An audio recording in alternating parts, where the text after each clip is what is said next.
नियम कायदों को ताक पे रखकर मनमानी तरीके से विपक्ष की आवाज़ को दबाने का काम कर और आपस में भी तालमेल सरकार नहीं बना पाई। उसका परिणाम ये हुआ कि जो बहुत से लोग चाहते थे वो पूरा नहीं कर पाए। और उन लोगों का क्या हुआ जिन्होंने दावे किए थे कि हम इसको करवा के रहेंगे।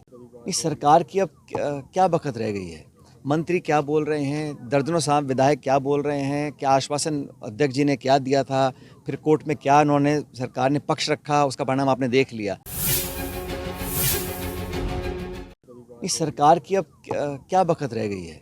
मंत्री क्या बोल रहे हैं, दर्जनों साहब विधायक क्या बोल रहे हैं, क्या आश्वासन अध्यक्ष जी ने क्या दिया था, फिर कोर्ट में क्या उन्होंने सरकार ने पक्ष रखा, उसका परिणाम आपने देख लिया। तो सरकार ने 1.5 साल तक लगातार इसको खींचते हुए रखा, कोई निर्णय लिया नहीं और आपस में भी तालमेल सरकार नहीं बना पाई। उसका परिणाम ये हुआ कि जो बहुत से लोग चाहते थे वो पूरा नहीं कर पाए। और उन लोगों का क्या हुआ जिन्होंने दावे किए थे कि हम इसको करवा के रहेंगे।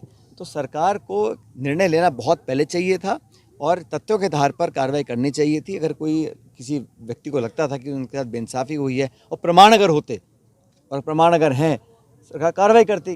अब तो कोर्ट का निर्णय आ गया है।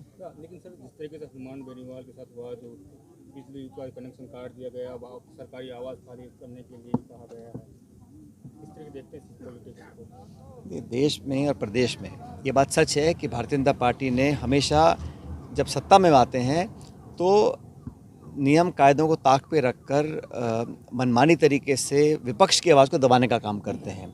और विपक्ष में जो प्रमुख दल कांग्रेस है, तमाम नेताओं को हमेशा टारगेट किया है। अभी 2 दिन पहले दोबारा सोनिया गांधी जी को, राहुल गांधी जी का नाम खींचा गया उस केस के अंदर। उस केस में कुछ है ही नहीं, जानबूझ के उसको पब्लिक में छवि खराब करने के लिए कभी ईडी का, कभी सीबीआई का, कभी इनकम टैक्स का उपयोग बीजेपी करती है। और जो उनको छोड़ के अब भाजपा में के साथ आ जाता है वो बिल्कुल फिर पाक साफ हो जाता है।